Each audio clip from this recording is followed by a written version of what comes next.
대가 없이 주기만 하는 어머니. 박봉수. 어느 날 이모와 외삼촌이 저녁을 먹자며 연락을 해왔습니다. 만나서 이런저런 얘기를 나누는데 15년 전에 돌아가신 모친 얘기를 꺼내는 겁니다. 모친이 돌아가시기 전 이모와 외삼촌에게 부탁한 게 있다고요. 그건 생각지 못했던 목돈에 관한 것이었습니다. 모친은 제가 자라서 결혼할 때가 되면 결혼 비용에 보탰을 수 있도록 알뜰살뜰 모아온 돈을 맡아달라고 했답니다. 이제는 너도 다 컸으니 직접 관리하거라. 그렇게 오래전 모친이 부탁한 돈이 제 손에 쥐어졌습니다. 직장 생활이 바쁘다는 핑계로 사실 모친을 생각하며 살지 못했습니다. 그런데 모친은 찢어지게 가난했다고밖에 말할 수 없던 그 시절, 아끼고 아끼며 제 미래를 준비하셨던 겁니다. 모친은 해보지 않은 일이 없을 정도로 이런저런 일을 다 하셨습니다. 남의 집안일을 대신하는 건 물론이고 공장에서도 일하고 거친 막노동까지 하셨습니다. 집에서는 부업으로 늘 분주히 손을 놀리셨고요. 그렇게 모친의 쉼없는 노동으로 단칸방에서 벗어날 수 있었습니다. 그 고생을 보면서도 저와 동생은 모친 속을 많이 썩였습니다. 당시 집안에서 가장 편한 상대가 모친이었기에 저와 동생은 온갖 짜증과 투정을 다 부렸습니다. 동생과 사이도 좋지 않아 마주치면 싸우는 게 다반사였고요. 그렇게 좋은 모습 한 번 보여드리지 못한 채 군에 입대했고 제대한 후 얼마 지나지 않아 모친이 돌아가셨습니다. 살아생전 당신은 안 입고 안 먹으며 힘들게 살았던 게 당신 가신 후 남겨질 자식들 때문이었던 것입니다. 어머니라는 이름은 불효자에겐 참으로 감당하기 힘든 이름입니다. 살아도 죽어도 오로지 자녀 생각뿐인 어머니. 오늘 밤은 긴 세월 잊고 지낸 모친이 너무도 그립습니다.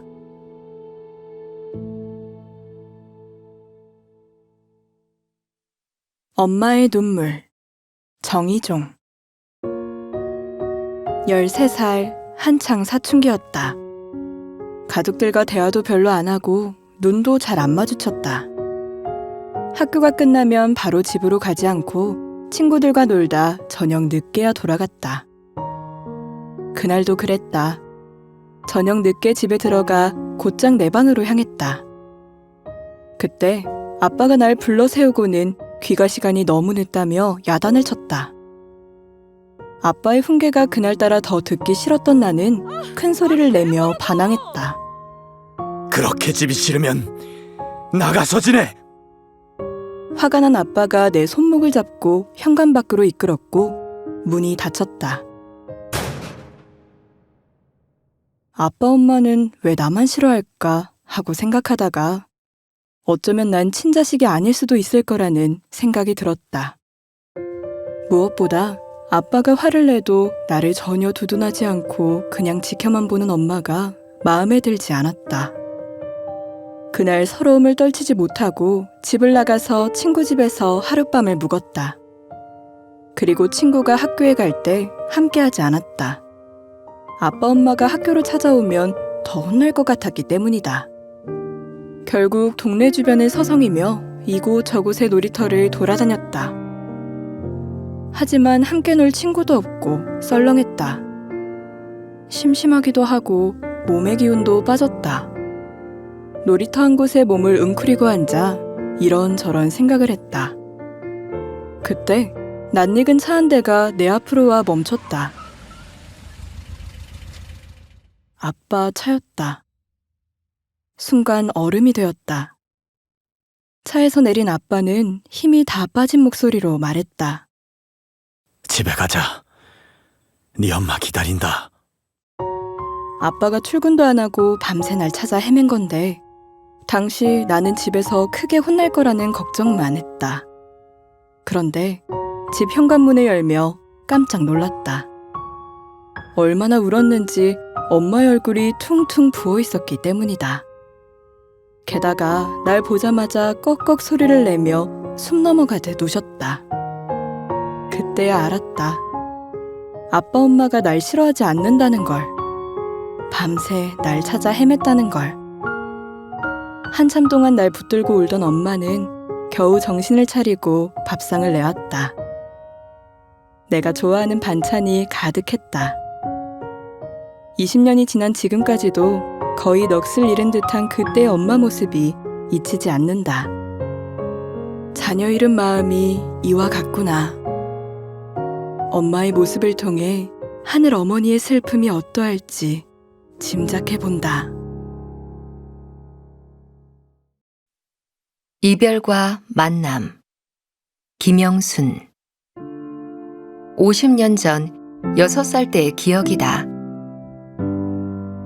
아빠와 엄마, 언니와 나, 우리 네 식구는 넉넉하지는 않았지만 행복했다. 어느 날 낯선 아주머니가 집에 왔고 부모님과 이야기를 나누더니 언니와 나를 데리고 기차역으로 갔다.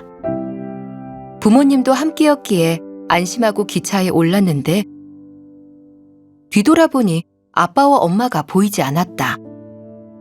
주변을 둘러보니 창밖에서 슬픈 얼굴을 한 채 눈물을 닦고 있었다. 그제야 상황을 짐작하고 목 놓아 울었다. 그런 내게 엄마는 창으로 당시 먹어보기 힘든 사이다를 건넸다. 하지만 사이다가 전혀 눈에 들어오지 않았다. 나중에 꼭 데리러 갈게. 아줌마랑 언니 말 잘 듣고 있어라. 엄마의 말이 마치자 기차가 출발했다. 이후 언니와 난 낯선 섬마을에서 엄마 없는 아이로 살아가게 됐다. 처음 언니는 엄마 없이 사느니 차라리 죽겠다며 파도치는 바닷속으로 뛰어들어 주위 사람들을 놀라게 했다. 학교에서 하는 운동회도 소풍도 그저 슬픈 날이었다. 친구들은 부모님과 함께 하는데 나는 그들의 기쁜 모습을 지켜볼 수밖에 없었기 때문이다. 우리를 데리러 오겠다는 엄마의 약속은 몇 년이 지나도 지켜지지 않았다. 엄마만 기다리던 우리는 서서히 그 약속을 잊고 섬생활에 적응해갔고 엄마의 얼굴도 잊혔다. 그렇게 10여 년이 흘렀는데 정말 엄마가 우리 앞에 나타났다. 엄마는 한 번도 우리를 잊은 적 없다며 날마다 보고 싶어 눈물로 밤을 새웠다고 말했다. 그런데 당시 난 엄마를 단번에 알아보지 못했다. 그저 모르는 아주머니가 날 안고 우는 게 부끄러워 도망치고 싶었다. 그도 그럴 것이 엄마의 얼굴에는 옛 모습이 남아있지 않았다. 얼마나 고생을 했는지 많이 상해 있었다. 이후 우리는 엄마와 함께 다시 살게 됐다. 비록 초가집이었지만 엄마가 있어 행복했다. 엄마가 있다는 것만으로도 세상 모든 걸 다 얻은 것 같았고 아무것도 부러울 게 없었다. 장성에 결혼을 하고 새 아이의 엄마가 됐을 때 하늘 어머니를 만났다. 이제 나는 정말 세상 부러울 게 없다. 그러나 지금도 자녀들과의 이별에 잠 못 드시는 하늘 어머니를 생각하면 마음이 아프다.